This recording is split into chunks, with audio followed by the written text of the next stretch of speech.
Mais uma vez, bom dia a todos. Esse é o nosso momento de aquietar o coração e ouvirmos aquilo que a Escritura Sagrada tem a nos dizer como expressão da vontade de Deus para cada um de nós. O tema da conversa, da mensagem, da pregação desta manhã é esse que está aí projetado. Qual o conteúdo da sua oração? Porque eu julgo importante falar sobre não só oração, mas o conteúdo da oração. Primeiro, porque nós vivemos um momento histórico onde nós somos o centro de muitas coisas. Nesse ambiente altamente consumista, você é o centro. Quando você vai para um hotel, você quer ter as suas férias, você vai a um restaurante, você vai a uma loja, mais importante do que o produto que você vai consumir, é a experiência que você vai ter. Se você vai ser bem tratado, se você vai se sentir exclusivo, se você vai ser ultra VIP naquele lugar. Porque tem muita gente oferecendo as mesmas coisas em outros lugares. E nós transportamos isso para a nossa oração. E a minha oração passa a me ter como centro de todo o conteúdo dela. Um outro motivo e uma outra razão é porque as nossas orações normalmente são superficiais e poucas. Oramos pouco e oramos mal. Temas profundos, que vão além de mim, normalmente não povoam a minha oração. Eu não oro tanto pelos missionários que nós enviamos. Eu não oro tanto pelas dores da cidade em que nós vivemos. Eu não oro tanto pelos problemas sociais do país. Eu não oro tanto assim. E por isso o conteúdo da minha oração, mais uma vez, eu acabo sendo o centro. Pouquíssimas vezes as nossas orações se identificam com a oração que nós lemos em Efésios capítulo 3, no começo desse culto. Quando o apóstolo Paulo diz: por esta causa eu me ponho de joelhos diante do Pai, porque eu quero mesmo é que Cristo habite no vosso coração, para que vocês possam compreender com todos os santos a largura, o comprimento, a altura, a profundidade do amor de Deus. Isso não povoa tanto a minha oração. Nós oramos por muitas coisas, e na grande maioria das vezes, as orações estão recheadas de pedidos. Se Deus é descrito na Bíblia como um pai, eu sou pai, você é pai, você é mãe. Tudo que eu quero com meu filho é tempo.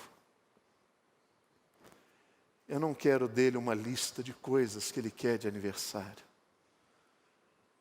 Eu quero é saber como foi a sua escola, como foi o seu dia, como está o seu namoro, como está a sua vida espiritual, o que você está lendo na Bíblia.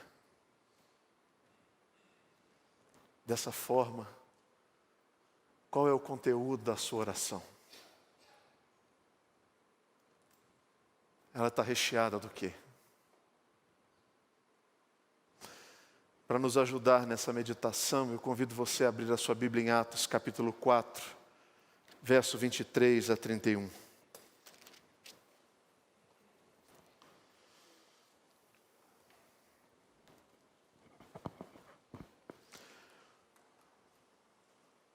Uma vez soltos, procuraram os irmãos e lhes contaram quantas coisas lhes haviam dito os principais sacerdotes e os anciãos.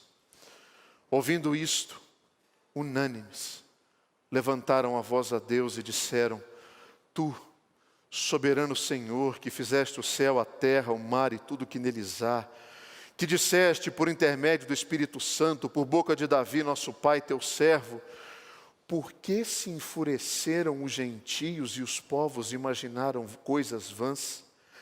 Levantaram-se os reis da terra, as autoridades ajuntaram-se a uma contra o Senhor e contra o seu ungido, porque verdadeiramente se ajuntaram nesta cidade contra o teu santo servo Jesus, o qual ungiste, Herodes e Pôncio Pilatos, com gentios e gente de Israel, para fazerem tudo o que a tua mão e o teu propósito predeterminaram.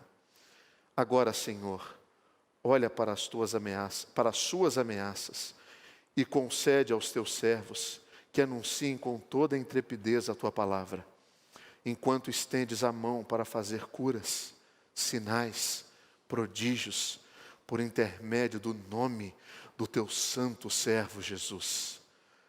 Tendo eles orado, tremeu o lugar onde estavam reunidos. Todos ficaram cheios do Espírito Santo e com intrepidez anunciavam a palavra de Deus. Senhor, que nesta manhã o Senhor possa arraigar Cristo nos nossos corações. Que nós possamos, Deus, sair deste lugar com uma perspectiva mais profunda do que é esse tempo com o Senhor. E que Ele seja prioridade no nosso dia, na nossa vida. Eu peço isso, Deus, para que a Tua igreja seja firme no nome de Jesus. Para que o Teu povo seja cheio do Teu Santo Espírito em o nome de Jesus. Faz isso para o louvor e a glória do Teu nome. Amém. Qual é o contexto desta passagem bíblica?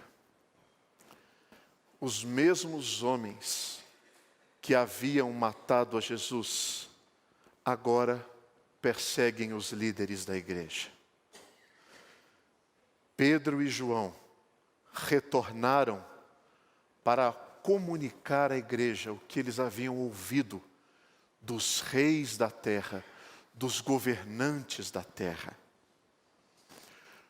Qual seria o nosso pedido diante da igreja numa situação de ameaça de morte?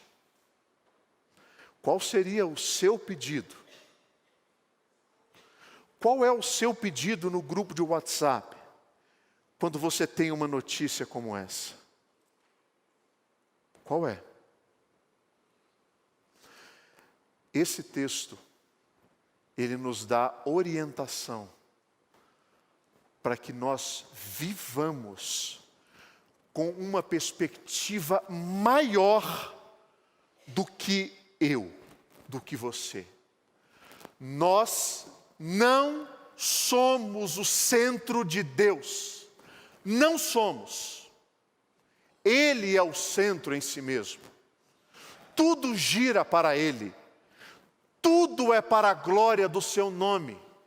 A nossa alegria, a nossa tristeza, o nosso sofrimento, o nosso louvor, o nosso júbilo, o nosso nascimento, a nossa morte, tudo é para a glória de Deus.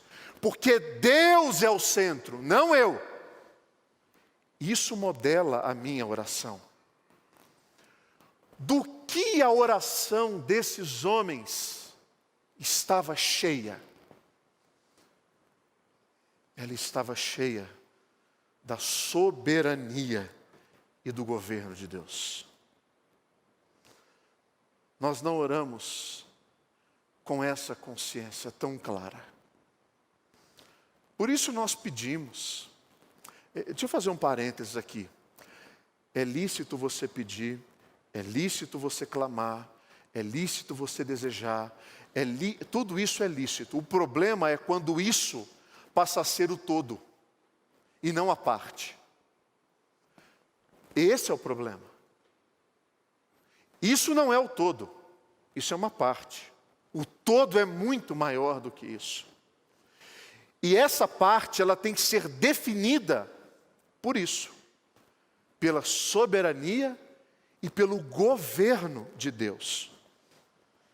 Tu, soberano Senhor, que fizeste o céu e a terra, verso 24, não fecha a sua Bíblia.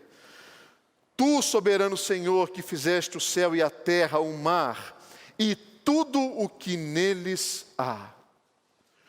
O que nós oramos depende, antes de mais nada, da compreensão e da percepção de a quem nós estamos orando, para quem nós estamos orando.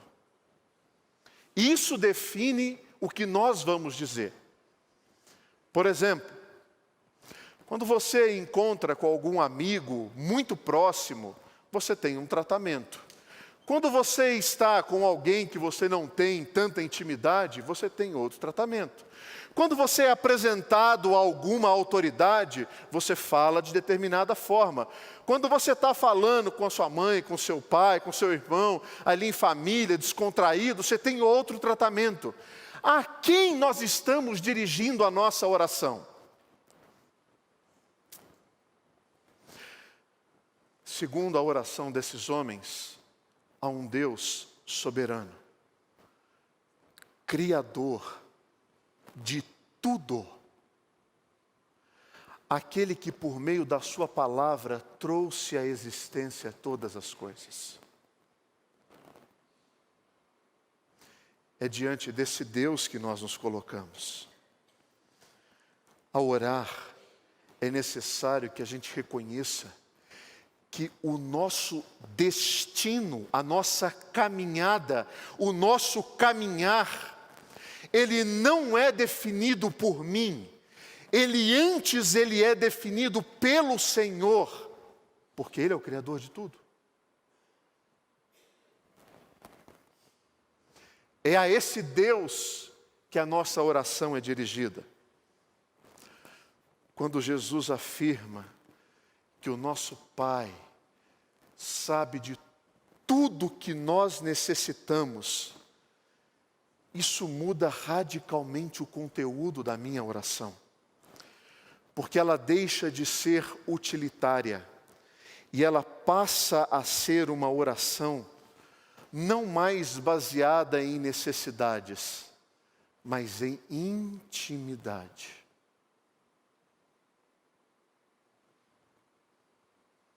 Uma oração baseada na demonstração de amor e afeto, de reverência e dependência minha do Senhor.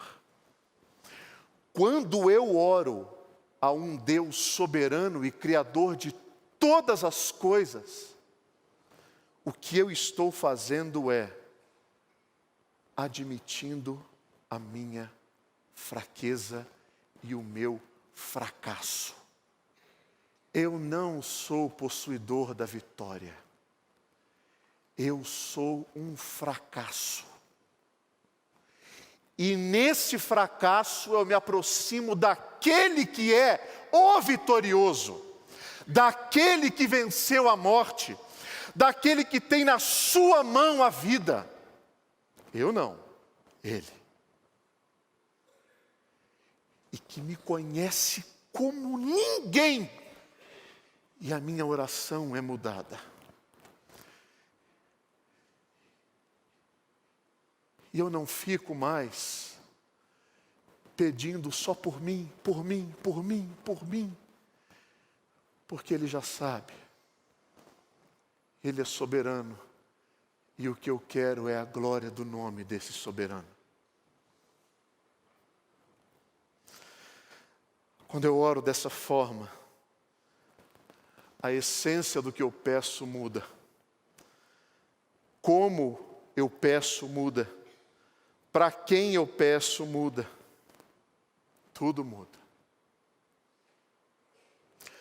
Ele não é só soberano. Ele também é o detentor do governo. Olha o que diz o versículo 28. Tudo que a tua mão e o teu propósito predeterminaram. O versículo 28, ele é colocado aqui se referindo ao quê? Os reis estão se levantando, os governantes estão se levantando contra o ungido do Senhor. Deus determinou isso. A morte de Jesus não foi um acidente de percurso. A morte de Jesus não foi determinada por Pôncio Pilatos. A morte de Jesus não foi determinada pelos judeus. A morte de Jesus foi uma determinação de Deus para a redenção do seu povo. Se Deus determinou a morte do seu filho para a redenção do seu povo e a glória do seu nome, todas as outras perspectivas da minha vida passam por isso. Todas as outras. O meu emprego, o meu desemprego, os meus filhos, o meu casamento, as minhas finanças, a minha falta de finanças, a minha saúde, a minha doença, a minha vida, a minha morte. Tudo passa por isso. As vontades de Deus, elas são determinadas para a glória do seu nome e elas são permitidas para a glória do seu nome. E existem duas formas de você cumprir a vontade de Deus. A primeira delas é quando você entende esse propósito e você diz assim: Deus, eu me rendo. Faça em mim o teu querer. E aí tudo que acontece na sua vida, você glorifica a Deus. A outra forma, ela é extremamente oposta a essa. E ela glorifica a Deus. Que é quando você cumpre a vontade de Deus, lutando com Deus. Porque é como ele pega assim o menininho pela nuca e diz, vai. Às vezes pela orelha, né? E te leva. E você... Ele faz. Ele determina. Eu não. Eu não determino nada. Nem o almoço de amanhã eu determino. Ele determina. Eu não. Os apóstolos afirmam que a reação histórica à obra de Deus faz parte do propósito de Deus. Aqueles homens ímpios, os reis, os governantes, com toda a sua altivez, o seu orgulho, rejeitaram a Cristo, mas estavam cumprindo o seu propósito. Faz parte do projeto de Deus. Quem endureceu o coração de Faraó? Foi Deus. Mas era para libertar o povo. Deus quis assim, para mostrar o seu governo. Eu, porém, endurecerei o coração de Faraó e multiplicarei na terra do Egito os meus sinais e as minhas maravilhas. Pastor, mas custou a vida de um homem de milhares. Porque Deus pode. Eu não, Ele pode. Em nossa oração, é imprescindível que ela esteja amparada por um fundo da soberania e do governo de Deus, por meio desse fundo, eu consigo orar com um conteúdo melhor. A oração dos discípulos estava cheia também da palavra de Deus, verso 25 e 26. O que disseste por meio do Espírito Santo, por boca de Davi, o nosso pai, teu servo, porque se enfureceram os gentios, os povos imaginaram coisas vãs? Levantaram-se os reis da terra e as autoridades se ajuntaram-se a uma contra o Senhor e contra o seu ungido. Esta palavra do Senhor é uma palavra do livro de Salmos, dita pelo próprio rei Davi. Ou seja, isso já iria acontecer. A nossa oração, ela precisa estar cheia da palavra de Deus. Você quer aprender a orar? Leia os Salmos. O livro dos Salmos é a maior escola de oração que nós podemos ter. E deixa eu dar algumas dicas a respeito da importância acerca da leitura da Bíblia. Toda vez que você for ler a Bíblia, tente extrair do que você for ler, basicamente 3 coisas. A primeira delas, qual princípio contido nesse texto é aplicável à minha vida? O que eu estou lendo que eu preciso praticar? Por isso, não adianta você ler muito. Importa que você pratique e viva aquilo que você está lendo. Com seus erros e acertos, leia, pratique. Leia, pratique. Segundo, nesse texto que você leu, existe alguma promessa que é válida para nós hoje, que eu devo me amparar e trazer essa promessa às minhas orações? O que contém nesse texto que sustenta a minha oração como sendo uma oração a Deus baseada na palavra de Deus e não na minha palavra? Terceiro, o que no texto que você leu te confronta a confessar os seus pecados?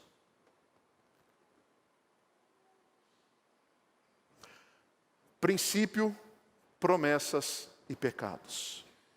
3 P's para facilitar a sua memorização. Qual o princípio, qual a promessa e qual o pecado que eu preciso confessar?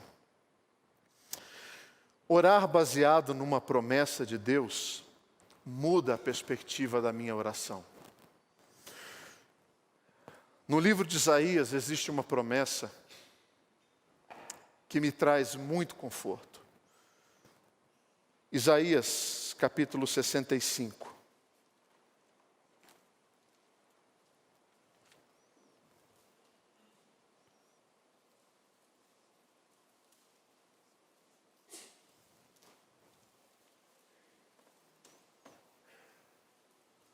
Versículo 23.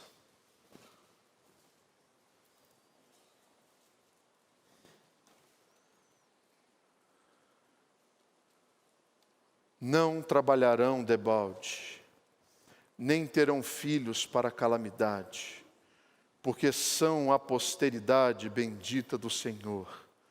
Os seus filhos estarão com eles.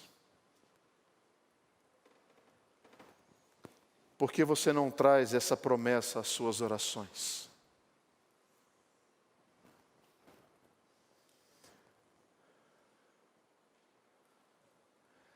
Essa é uma promessa clara de Deus aos pais com relação aos seus filhos. Ensina o teu filho no caminho do Senhor. Inculca neles a palavra de Deus. Ore baseado nessas promessas. Que toda a sua dor, todo o seu sofrimento, toda a sua angústia, todas as suas lágrimas, todo o seu sofrimento está amparado numa promessa de Deus. Existe uma frase do ministério Débora que diz assim: Deus não nos deu filhos para povoar o inferno, mas para povoar o céu. Ore dessa maneira pelos seus filhos. Deus vai abençoar, porque é a palavra dele. Não terão filhos para a calamidade. Que promessa, irmãos. Que promessa para sustentar a nossa oração. Que promessa para amparar o nosso clamor a Deus. Porque isso é para a glória do nome do Senhor. Eles são a posteridade bendita de Deus. Quando nós lemos essa promessa, vale a pena a gente orar por ela. Isaías capítulo 65, versículo 23. A oração dos apóstolos, ela estava cheia do governo e da soberania de Deus. A oração dos apóstolos estava cheia da palavra de Deus. A oração dos apóstolos estava cheia dos propósitos de Deus. Propósito é o que eu quero fazer durante o processo para chegar lá. Esse é o propósito. O que eu faço durante o processo para chegar lá? Eu tenho um propósito. Deus tem um propósito. E quando o meu propósito é diferente do propósito de Deus, Deus acaba com o meu propósito. E não está nem aí. Porque o que importa é o propósito dele. Ele é soberano, ele governa, ele tem a palavra e ele tem o propósito. Não eu. E quer saber? Porque a vontade de Deus é boa, agradável e perfeita. A minha normalmente é má, machuca um monte de gente e cheia de defeito. A dele não. É boa, agradável e perfeita. E todas as coisas cooperam para o propósito de Deus, para o bem daqueles que amam a Deus. Isso não muda muita oração que a gente faz. Isso não muda muita coisa que a gente pede a Deus. Isso dói. Isso machuca. Mas nos coloca alinhados com aquilo que Deus quer para nós. A oração destes homens, em nenhum momento, contemplou livramento. Eles não oraram por livramento. Reparou nisso? Eles não oram assim: Senhor, eles querem nos matar. Livra-nos. Manda os teus anjos, abre o mar. Não. A oração deles é: agora, Senhor, versículo 29. Olha de quem são essas ameaças. Eles não falam assim: Senhor, olha para as nossas ameaças. Não.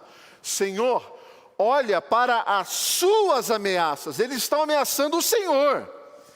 E concede aos teus servos, a nós, que anunciem com toda intrepidez a tua palavra. Uau! Deus, Eu quero pedir ao Senhor que com todas essas ameaças que estão surgindo, o Senhor me dê intrepidez. Eu quero ficar firme para poder anunciar a tua palavra, sendo apedrejado como Estevão, sendo acusado como Pedro, sendo preso como João. Eu quero intrepidez para dar o testemunho do teu nome. E peço isso, ele continua: enquanto estendes a mão para fazer cura, prodígios por intermédio do nome do teu santo servo Jesus. Não é para mim, é para ele. É para ele. Isso muda radicalmente a minha oração. Isso muda o conteúdo, a forma e a quem eu me dirijo, completamente. Isso redefine os meus pedidos. Isso me tira do centro e coloca a vontade, o propósito, a palavra, o governo, a soberania de Deus no centro da minha oração. E até mesmo as coisas que eu peço por necessidade são baseadas nisso. Porque até Cristo, na sua oração, diz: seja feita a tua vontade, assim na terra como no céu. Jesus se submete à vontade de Deus. Eu não vou me submeter? Vou. Eles pedem coragem, eles pedem que o Evangelho prevaleça, eles não estão preocupados com os problemas pessoais, mas eles querem a glória do avanço da mensagem de Jesus Cristo. Olha para nós como igreja. Pelo que nós temos orado?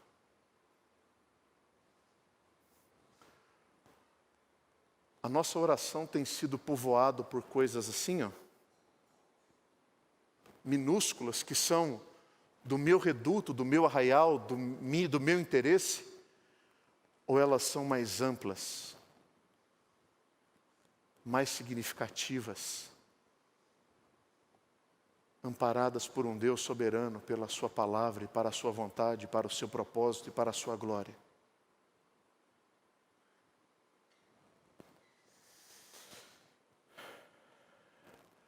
Orações assim atingem o céu. Orações assim trazem efeitos na terra. Olha o versículo de número 31. Tendo eles orado, tremeu o lugar onde estavam reunidos. Já pensou? A notícia que chega era para fazer tremer o joelho. Mas quando a oração é feita, os joelhos estão firmes. O que treme é a terra que treme. Não eu, a terra treme.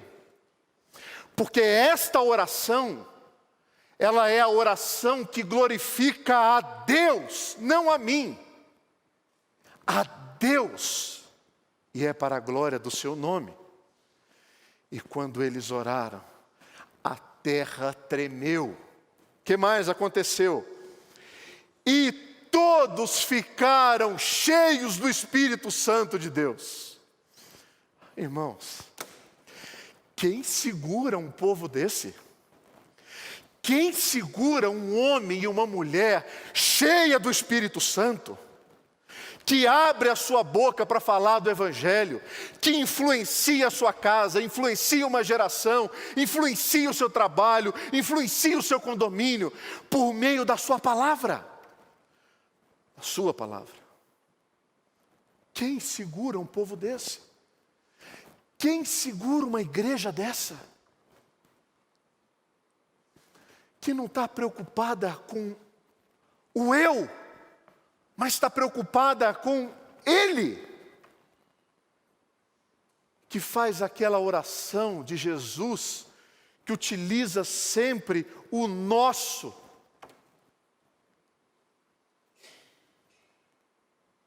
Percebe? E a oração termina assim: com intrepidez anunciavam a palavra de Deus. O texto termina assim: e com intrepidez anunciavam a palavra de Deus. Igrejas que estão só preocupadas com conforto e querem evitar o confronto, se perdem no propósito de Deus. Igrejas cujos membros estão só interessados no bem-estar, estão fora do propósito de Deus.